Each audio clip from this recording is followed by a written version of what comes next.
نحمده ونصلي ونسلم على رسوله الكريم أما بعد فقد قال الله تعالى في القرآن المجيد والفرقان الحميد إن الله وملائكته يصلون على النبي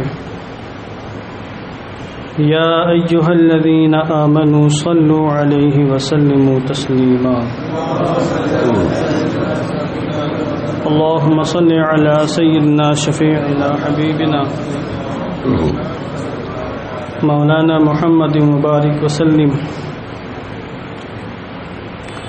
صلاة وسلاما عليك يا رسول الله صلى الله تعالى عليه وسلم. اللہ تبارک و تعالی کے فضل و کرم اور اس کی توفیق و عطا سے ہم درس حدیث کی ہفتہ واری محفل میں شریک ہونے کی سعادتیں حاصل کر رہے ہیں. دعا کرتا ہوں کہ اللہ عز و جل اپنے حبیب صلی اللہ علیہ وسلم کے وسیلے سے اس محفل کو قبول فرمائے اور ہماری بخشش کا نجات کا وسیلہ بنائے. آج انشاءاللہ عز و جل بخاری شریف کی اور مسلم شریف کی متفق علیہ حدیث پاک بیان کی جائے گی اور اس کے ضمن میں کچھ باتیں عرض کرنے کی کوشش کی جائیں گی. حدیث پاک حضرت سیدنا ابو ہریرہ رضی اللہ تعالی عنہ سے مروی ہے. وہ فرماتے ہیں قال رسول اللہ صلی اللہ تعالی علیہ وسلم، اللہ کے رسول صلی اللہ تعالی علیہ وسلم نے ارشاد فرمایا. حدیث پاک سماعت کرنے سے پہلے آپ یہ سماعت فرما لیں کہ مدینہ منورہ میں حضور صلی اللہ علیہ وسلم کی مسجد پاک میں ایک جگہ ہے، مخصوص جگہ، جس کو ریاض الجنہ کے نام سے جانا جاتا ہے. جو حضرات بھی وہاں گئے ہیں خوش نصیب ہیں، انہوں نے وہاں کی برکتیں لوٹی ہیں اور وہاں کے انوار سے وہ مستفیض و مستنیر ہوئے ہیں، اور ممکن ہے کہ وہاں نماز پڑھنے کی سعادت بھی ان کو حاصل ہوئی ہو، اور الحمدللہ میں بھی ان خوش نصیبوں میں شامل ہوں جنہیں وہاں نماز پڑھنے کی سعادت حاصل ہوئی اس مقام پر جس کو ریاض الجنہ کہا جاتا ہے. ریاض الجنہ کا معنی ہے جنت کی کیاری، جنت کا باغ. اس مقام کو اور اس مخصوص زمین کے حصے کو ریاض الجنہ کیوں کہا گیا اور اس کا یہ جو ٹائٹل یا نام ہے یہ کس نے دیا ہے، اس حدیث پاک میں سماعت فرمائیں گے آج انشاءاللہ. آقا دو جہاں نور مجسم صلی اللہ علیہ وسلم نے ارشاد فرمایا ما بین بیتی و منبری روضۃ من ریاض الجنہ. آقا دو جہاں صلی اللہ علیہ وسلم نے فرمایا کہ زمین کا وہ حصہ جو میرے اس گھر، حضور کا گھر کیا، حجرہ عائشہ، حضرت عائشہ صدیقہ کا حجرہ، جہاں حضور کا وصال ہوا اور جہاں حضور کی تدفین ہوئی، یعنی گنبد خضرا جہاں آج موجود ہے اور جہاں حضور کا مزار انور ہے، وہ حضور کا مکان تھا. تو حضور رحمت عالم نے اسی مکان کے بارے میں فرمایا کہ زمین کا وہ حصہ جو میرے گھر اور میرے منبر کے درمیان میں ہے، یہ جنت کی کیاریوں میں سے ایک کیاری ہے، یہ جنت کے باغات میں سے ایک باغ ہے، یہ جنت کے حصوں میں سے ایک حصہ ہے، یہ جنت کے ٹکڑوں میں سے ایک ٹکڑا ہے. تو یہ جو اس کو تمغہ ملا یا کسی اور نے نہیں بلکہ پیغمبر آخر الزمان صلی اللہ علیہ وسلم نے اس کو عطا فرمایا. اور حضور نے اپنی زبان اقدس سے منبر شریف، جہاں منبر تھا، جہاں حضور رحمت عالم کھڑے ہو کر خطبہ عنایت فرمایا کرتے تھے، جس مقام پر منبر ہے اس وقت بھی اور اس وقت بھی، تو منبر تو بدلتا رہتا ہے، آج وہاں دوسرا منبر ہے. تو منبر کی سرزمین جہاں پہ منبر تھا وہاں سے لے کر حضور نے اپنے گھر کے درمیانی حصے کو جنت کی کیاری اور جنت کا باغ قرار دیا ہے. اسی لیے اس مقام کو ریاض الجنہ کہا جاتا ہے. اور وہاں نماز پڑھنا، ذکر کرنا، تلاوت کرنا، درود پاک بھیجنا، اس مقام پر پہنچنا، یہ بہت بڑی سعادت مندی کی بات ہے. میں نے وہاں دیکھا کہ ہوڑ لگی رہتی ہے، بلکہ لوگ جو سعودی وہاں کے لوگ ہیں نجدی، میں نے ان کو دیکھا کہ اس مقام پر جانے کے لیے باقاعدہ دوڑ بھاگ شروع کر دیتے ہیں اور ادب و احترام کے سارے تقاضے بھول جاتے ہیں کہ کس بارگاہ میں کھڑے ہیں۔ جس شخص نے، جس ذات نے، جس عظیم ہستی نے اس سرزمین کو ریاض الجنہ کہا، وہاں جانے کی اتنی ہوڑ ہے کہ اسی کی بارگاہ کا ادب و احترام بھول گئے لوگ اور دوڑ دوڑ کر وہاں جاتے ہیں۔ ایک شور ہوتا تھا، مگر ابھی حکومت نے کنٹرول کیا ہے، وہاں پر باقاعدہ پردوں کا اہتمام کر کے اور سٹنگ کر کے افراد اور حکومت کے کارندے مقرر کر کے اس پر روک تھام لگا دی گئی۔ اب وہاں کوئی دوڑ نہیں پاتا ہے۔ گویا کہ حکومت نے بھی، وہاں کے ذمہ داروں نے بھی محسوس کیا کہ اس میں تو بے ادبی ہے، لوگ دوڑ کر یہاں آتے ہیں، تو اب انہوں نے ایسی سیٹنگ کر دی ہے کہ لوگ دوڑ کر وہاں نہ جانے پائیں۔ بہرحال جاتے ہیں، مگر بہت بے تحاشا بھیڑ ہوتی ہے، وہاں پہنچ جانا سعادت مندی کی بات ہے۔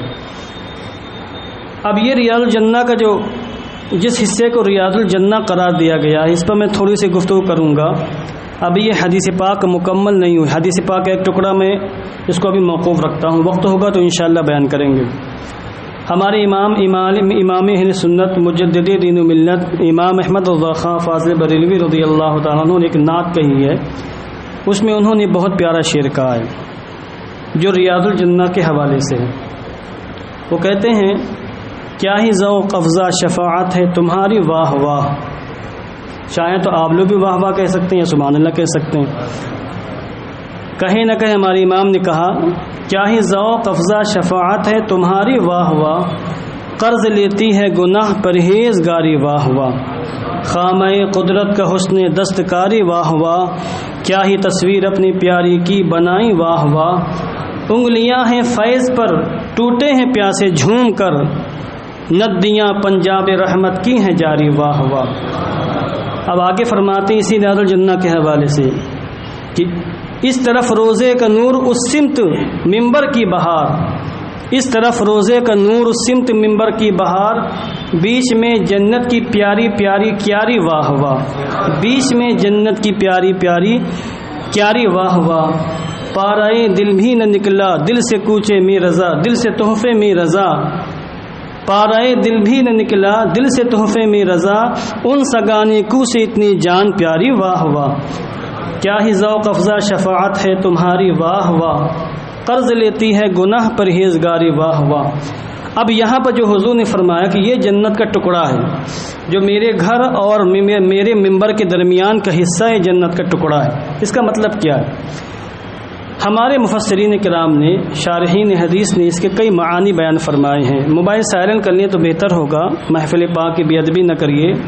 یہ کوئی معمولی محفل نہیں، یہ وہ محفل ہے جس میں حضور رحمت عالم کی باتیں ہو رہی ہیں اور ان کی مبارک گفتگو کی جا رہی ہے، یہ کوئی دنیاوی محفل نہیں ہے۔ تو شارحین حدیث نے یہاں پہ فرمایا کہ ایک مطلب تو اس کا یہ ہے کہ یہ جنت سے، یہ ٹکڑا جنت سے آیا ہے، جس طرح سنگ اسود، حجر اسود جس کا لوگ بوسہ لیتے ہیں، جو خانہ کعبہ میں نصب ہے اور جس کا استلام کرتے ہیں، دور سے ہاتھ کر کے چومتے ہیں، یا خوش نصیب لوگ وہاں پہنچ کر اس کو چومتے ہیں، حجر اسود وہ بھی جنتی پتھر ہے۔ تو جس طرح حجر اسود حضرت خلیل اللہ حضرت ابراہیم خلیل اللہ علیہ السلام کو ملا، ان کو تحفے میں دیا گیا، اسی طریقے سے جنت کا ایک حصہ حضور کو بھی دیا گیا جو ریاض الجنہ کے نام سے موسوم ہوا۔ ایک مطلب یہ، اور ایک مطلب یہ ہے کہ جب قیامت قائم ہوگی تو یہ حصہ مسجدوں کے ساتھ اٹھ کر جنت میں چلا جائے گا، جس طریقے سے مسجدیں جنت میں جائیں گی اور ان کو فنا نہیں کیا جائے گا، حضور کا روضہ، خانہ کعبہ اور دنیا کی تمام مساجد سب جنت میں داخل ہوں گی، تو یہ جو زمین کا حصہ یہ بھی جنت میں داخل ہوگا۔ یہ حضور نے خصوصی اس کا نام لے کر اس کا شرف بیان فرمایا، اور یہ قول یہ کیا گیا ہے کہ اس وقت یہ زمین کا جو حصہ ہے یہ جنت کا حصہ ہے، اور یہ زیادہ راجح تفسیر ہے، یعنی گویا کہ جو شخص ریاض الجنہ، جو موجودہ ریاض الجنہ ہے جہاں پر حکومت نے یہ گرین قالین بچھایا، گرین قالین وہاں بچھا ہوا ہے، یہ جو مخصوص حصہ مسجد نبوی شریف کا ہے جس کو ریاض الجنہ کہا جاتا ہے، یہ واقعی میں جنت کا ٹکڑا ہے، یعنی جو دنیا میں رہ کر اس مقام پر پہنچ گیا تو گویا کہ وہ دنیا ہی میں رہ کر جنت کے حصے میں پہنچ گیا ہے۔ تو یہ شارحین حدیث میں بیان کر چونکہ حضور رحمت عالم نے فرمایا کہ یہ جنت کا حصہ، جنت کا ٹکڑا ہے۔ اس کی اور تشریحات بھی ہیں. اب ایک اس کی تشریح کی گئی ہے، جیسا کہ یہاں پر حاشیے کے اندر بھی اس تشریح کو بیان کیا ہے مرقات المفاتیح کے حوالے سے. علامہ ملا علی قاری علیہ الرحمہ نے جو کچھ لکھا یہاں اس کی حاشیے میں اس کا خلاصہ بیان کیا گیا ہے. انہوں نے یہ بیان فرمایا کہ ریاض الجنہ کو جو حضور نے جنتی ٹکڑا قرار دیا ہے، اس کا مطلب یہ ہے کہ وہاں پر نماز پڑھنا اور وہاں پر جا کر اللہ کا ذکر کرنا یہ جنت میں داخلے کا سبب ہے، جنت میں داخلے کا سبب ہے. یعنی یہ تشریح بھی صحیح ہے کہ وہ مقام جنتی ٹکڑا ہے، جنتی ٹکڑا ہے، اور یہ تشریح بھی ملتی جلتی ہے کہ جو وہاں پر جا کر اللہ کا ذکر کرے، نماز قائم رکھے، درود پڑھے، تو اس کا یہ عمل اور اس کی یہ عبادت جنت میں داخلے کا سبب بن جائے گا. جیسے حدیث پاک میں آیا الجنت تحت ظلال السیوف، یہ حدیث پاک ہے کہ جنت تلواروں کے سائے تلے ہے. تلوار سمجھتے ہیں نا، تلوار جس سے جہاد ہوتا تھا، جنگیں ہوتی تھی اس زمانے میں، جنت تلواروں کے سائے کے نیچے ہے. اب اس کا مطلب یہ تو نہیں کہ جنت تلواروں کے نیچے تلاش کی جائے، مطلب یہ ہے کہ جہاد فی سبیل اللہ، جو زمانے میں جہاد فی سبیل اللہ ہوتا تھا وہ جہاد جنت میں داخلے کا سبب ہے. جیسے کہا گیا کہ جنت ماؤں کے قدموں تلے ہے، اس کا مطلب یہ ہے کہ ماؤں کی خدمت کرو جنت حاصل کرو، ماؤں کی خدمت کرو جنت حاصل کرو. اور کئی روایتوں سے ثابت بھی ہے، اور اس کو آقا دو عالم بارہا بیان فرمائے، تاکید فرمائی ماں کی خدمت اور باپ کی خدمت کے حوالے سے تاکیدات موجود ہیں. تو جس طرح وہاں پر ماؤں کی خدمت کرنا جنت میں داخلے کا سبب ہے، اور جس طرح جہاد فی سبیل اللہ کرنا جنت میں داخلے کا ذریعہ ہے، اسی طریقے سے اس مقام پر نماز پڑھنا، اللہ کا ذکر کرنا، درود پاک پڑھنا جنت میں داخلے کا سبب ہے. بہرحال یہ تشریح بھی ہے، مگر راجح تشریح یہی ہے کہ وہ جو حصہ ہے وہ جنت کا ٹکڑا ہے، جو وہاں داخل ہو گیا وہ گویا کہ جنت میں داخل ہو گیا. اب سوال یہ پیدا ہوتا ہے کہ مکۃ المکرمہ زادہ اللہ عزت و کرامہ، اس کو بھی حضور سے نسبت حاصل ہے، اور مدینہ منورہ کی گلیاں، کوچے، بازار، باغات، ان کو بھی حضور سے نسبت حاصل ہے. مگر خاص طور سے اسی زمین کے حصے کو ریاض الجنہ کیوں کہا گیا؟ سب کو حضور کی قدموں سے نسبت حاصل ہے اور سب نے حضور کے قدموں کو چوما ہے. بعض شارحین حدیث نے یہاں پر بڑی پیاری بات کہی ہے. انہوں نے فرمایا کہ مکۃ المکرمہ حضور کی جائے پیدائش، حضور وہاں پیدا ہوئے، اس لیے اس کو مقام و شرف حاصل، وہاں خانہ کعبہ ہے، اس کو مقام و شرف حاصل ہے. اور مدینہ منورہ کی گلیاں، کوچے اور مدینہ منورہ کا پورا علاقہ طیبہ کہلاتا ہے، طابہ یا طیبہ کہا جاتا ہے اس کو. انہوں نے حضور کے قدموں کو بارہا چوما ہے. مگر چاہے مکۃ المکرمہ کی سرزمین ہو یا مدینہ منورہ کے سرزمین ہو، ان تمام سرزمینوں میں سب سے زیادہ حضور کے قدموں کو چومنے کا شرف اگر کسی زمین کو حاصل ہوا ہے تو ریاض الجنہ کی زمین کو حاصل ہوا ہے. چونکہ حجرہ انور کے بالکل سامنے حضور کا منبر تھا اور دروازہ حضور کا مسجد نبوی شریف میں کھلتا تھا. حضور اس دروازے سے چل کے آتے تھے، منبر پر نماز پڑھاتے تھے، پھر اندر تشریف لے جاتے تھے. فجر میں تشریف لائے، نماز پڑھائی، اندر تشریف لے گئے. ظہر میں تشریف لائے، نماز پڑھائی، اندر تشریف لے گئے. عصر میں باہر تشریف لائے، نماز پڑھائی، پھر اندر تشریف لے گئے. 5 وقت کی نمازوں میں 10 مرتبہ حضور کا آنا جانا رہتا تھا. حضور اپنے حجرے سے نکلتے، منبر کے پاس تشریف لاتے، محراب میں کھڑے ہو کے نماز ادا فرماتے، پھر اندر تشریف لے جاتے. تو یہ شرف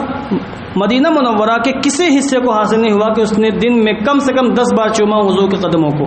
یہ شرف صرف ریاض الجنہ کو حاصل ہوا کہ اس نے حضور کے قدموں کو کم سے کم 10 مرتبہ روزانہ چوما ہے. آتے ہوئے بھی چوما اور جاتے ہوئے بھی چوما. تو حضور کے قدموں کی نسبت کی برکت تھی کہ اللہ عز و جل نے حضور کی زبان اعلان فرما دیا کہ محبوب یہ زمین آپ کے قدموں کو بابت چوم رہی ہے. آپ اعلان فرما دے کہ اللہ نے اس زمین کو دنیا ہی میں جنت کا ٹکڑا بنا دیا ہے. تو یہ حضور کے قدموں کی نسبت، جو حضور کے قدموں سے وابستہ ہو جاتا ہے وہ بہت عظیم ہو جاتا ہے. یہ سب نسبتوں کی برکتیں، اور ہم تو نسبت والے ہیں، نسبتوں سے پیار کرتے ہیں، نسبتوں سے محبت کرتے ہیں. اور جو شے جتنی عظیم شے کی جانب منسوب ہوتی ہے وہ شے اتنی ہی عظیم ہوا کرتی ہے. اور حضور رحمت عالم کی محبت کی علامت ہے کہ جو چیز بھی حضور منسوب ہو اسے محبت کرنا ایمان کی علامت ہے۔ اب کوئی شخص میں حضور سے محبت کرتا ہوں اور مدینہ منورہ سے محبت نہ کرے، مکۃ المکرمہ سے محبت نہ کرے، میدان بدر سے محبت نہ کرے، احد پہاڑ سے محبت نہ کرے، مسجد قباء سے محبت نہ کرے، دیگر مقامات جن کو حضور سے نسبت حاصل ہے ان سے محبت نہ کرے، پیار نہ کرے، تو پھر وہ محبت کے دعوے میں جھوٹا ہے، کذاب ہے، اس کے دعوے کی کوئی حقیقت نہیں۔ کیونکہ محبت اگر ہوتی حضور سے تو جو چیزیں حضور کی جانب منسوب ہیں ان سے محبت کرتا، ان سے پیار کرتا، تو یہ محبت کی علامت ہے۔ ہم ریاض الجنہ میں جانا چاہتے ہیں، ریاض الجنہ میں نماز ادا کرنا چاہتے ہیں، اس سے پیار اور محبت کرتے ہیں، تو اس کی وجہ فقط یہ ہے کہ ہم اپنے حبیب آقا دو جہاں صلی اللہ علیہ وسلم سے سچی محبت کرتے ہیں۔ تو حضور سے محبت کی علامت اور حضور سے محبت کی نشانی ہے۔ تو کتنی پیاری عظیم حدیث پاک۔ اب ایک پوائنٹ کی بات سنیے آپ، یہاں تو ما بین بیتی آیا، میرے گھر اور میرے ممبر کے درمیان کا جو حصہ ہے وہ جنت کا حصہ ہے، یہ حضور نے فرمایا۔ اب بار روایتوں میں یہ آیا ہے کہ حضور نے فرمایا ما بین قبری و ممبری، میری قبر اور میرے ممبر کے درمیان کا جو حصہ ہے وہ جنت کا باغ ہے، یہ فرمایا حضور نے۔ تو اس وقت حضور باحیات ہی، قبر انور حضور کے تھی ہی نہیں، زندہ تھے وہ، تو حضور کے اوپر میری قبر اور میرے ممبر کے درمیان کا جو حصہ ہے وہ جنت کا باغ ہے۔ تو حضور اپنی نگاہ نبوت سے دیکھ رہے تھے کہ یہی جو میرا حجرہ ہے یہی میری قبر بنے گی اور یہی مجھے دفنایا جائے گا، اس لیے حضور نے فرمایا کہ میری قبر اور میرے ممبر یعنی ممبر کی جو زمین ہے اس درمیان کا جو حصہ ہے وہ جنت کے باغ ہے۔ اب آگے دیکھیے بس ایک ٹکڑا اور حدیث پاک کا، اور حضور نے فرمایا ممبری علی حوضی، اور میرا ممبر میرے حوض پر ہے، میرا ممبر میرے حوض پر ہے، یعنی ممبر کی جو زمین ہے جہاں پر ممبر ہے وہ میرے حوض پر ہے۔ حوض سے مراد حوض کوثر، یہ حوض نہیں، حوض کوثر قرآن مقدس میں اللہ نے فرمایا انا اعطیناک الکوثر، اور اس پر ہمارے امام نے شعر لگایا ساری کثرت پاتے یہ ہیں، انا اعطیناک الکوثر، ساری کثرت پاتے یہ ہیں، یہ شعر ہے امام اہل سنت کا، اور یہ آیت کریمہ ہے انا اعطیناک الکوثر، اے محبوب ہم نے آپ کو حوض کوثر سے مالا مال فرمایا، خیر کثیر سے نوازا، حوض کوثر آپ کو عطا فرمایا۔ اس کی بہت سی تشریحات ہیں، وقت قلیل ہے، اور اس سے مراد حوض کوثر بھی ہے، وہ حوض کوثر جس کے بارے میں 50 سے زیادہ روایتیں موجود ہیں جن میں آیا ہے کہ حوض کوثر ایک مہینے کی مسافت پر ہے، یعنی اس کی جو لمبائی چوڑائی وہ 1 مہینے کی مسافت پر ہے۔ راوی حدیث غالباً حضرت انس بن مالک ہیں یا حضرت ابو ہریرہ، مجھے شبہ ہو رہا ہے، انہوں نے فرمایا کہ اگر ایک سفر کرنے والا برق رفتاری کے ساتھ تیزی کے ساتھ سفر کرے تو 1 مہینے سفر کرنے کے بعد جہاں پر وہ پہنچے گا حوض کوثر کی اتنی لمبائی ہے، اتنی چوڑائی اتنی لمبائی، وہ چوکور ہے، اس کی چوڑائی لمبائی برابر ہے، بلکہ محققین فرماتے ہیں کہ اس کی گہرائی بھی برابر ہے، نشیب و فراز نہیں ہے۔ تو یہ حوض کوثر جس کے بارے میں حضور رحمت اللہ نے فرمایا کہ اس کا پانی دودھ سے زیادہ سفید ہے، شہد سے زیادہ میٹھا ہے، برف سے زیادہ ٹھنڈا ہے، اور اس کی جو زمین ہے اس میں مشک و عنبر سے زیادہ خوشبو آ رہی ہے، اور اس کے جو پیالے ہوں گے جن میں بھر بھر کے غلاموں کو پلایا جائے گا۔ ہمارے امام نے مناجات میں کہا ہے کہ یا الہی جس زبانیں باہر آئیں پیاس سے،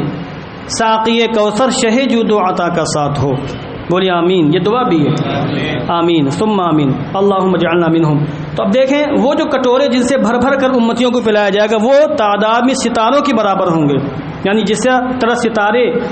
گنے نہیں جا سکتے، ان کی تعداد گنی نہیں جا سکتی، ان کے کٹوروں کی تعداد بھی گنی نہیں جا سکتی ہے۔ اور بار روایتوں میں آیا کہ اس حوض کوثر میں جنت کے 2 پرنالے گر رہے ہوں گے، ایک سونے کا ایک چاندی کا، سونے کا پرنالہ اور ایک پرنالہ چاندی کا، اور غلامان مصطفیٰ کو صحابہ کرام بالخصوص خلفائے راشدین بالخصوص علی شیر خدا مولا کائنات اپنے ہاتھوں سے بر بر کر پلا رہے ہوں گے، اور کچھ خوش نصیب ایسے ہوں گے کہ آقا دو جہاں اپنے ہاتھوں سے، اپنے مقدس ہاتھوں سے ان کو سیراب فرمائیں گے، ان کو فیضیاب فرمائیں گے۔ بہرحال تو حضور نے فرمایا کہ یہ جو میرا ممبر ہے جس پر کھڑے ہو کر میں خطبہ دیتا ہوں یہ میرے حوض کوثر پر ہے۔ اب اس کا مطلب کیا حوض کوثر پر ہے؟ یعنی میرا یہ ممبر حوض کوثر سے بہت قریب ہے، یہ جو زمین حوض کوثر کی ہے، یا تو یہ قیامت کے دن حوض کوثر کے بغل میں رکھی جائے گی، یا اس کو حوض کوثر سے بہت زیادہ اتصال، بہت زیادہ تعلق، بہت زیادہ لگاؤ، اور اس کا رشتہ حوض کوثر سے بہت زیادہ بہت گہرا ہے۔ یعنی جو بھی میرے ممبر کے قریب ہوگا وہ حوض کوثر سے قریب ہو جائے گا۔ جو ممبر سے قریب ہو کر بیٹھ کر میری باتیں سنے گا تو گویا کہ وہ حوض کوثر سے قریب ہو گیا۔ تو حضور نے ترغیب دی کہ اگر تم حوض کوثر کے قریب ہونا چاہتے ہو تو میری بارگاہ میں آ کر مجھ سے دور مت بیٹھو، بلکہ میرے قریب آ کر میرے بغل میں بیٹھا کرو، میرے ممبر کے پاس، کیونکہ جو میرے ممبر کے قریب ہوگا وہ ایسے ہی ہے گویا کہ وہ قیامت کے میدان میں حوض کوثر کے قریب ہو گیا ہے۔ بہرحال ممبری علی حوضی، اور میرا ممبر میرے حوض پر ہے، متفق علیہ۔ یہ حدیث پاک بخاری شریف کے اندر بھی موجود ہے اور مسلم شریف کے اندر بھی موجود ہے۔ اب دعا کرتا ہوں کہ اللہ عز و جل ہم سب کو ریاض الجنہ کے اندر نماز پڑھنے کی، عبادت کرنے کی، ذکر کرنے کی، تلاوت کرنے کی، تسبیحات پڑھنے کی، درود پاک پڑھنے کی توفیق عطا فرمائے، اور ہم سب کو اپنے حبیب صلی اللہ علیہ وسلم کے دست اقدس سے ہمیں جام کوثر نوش فرمائے۔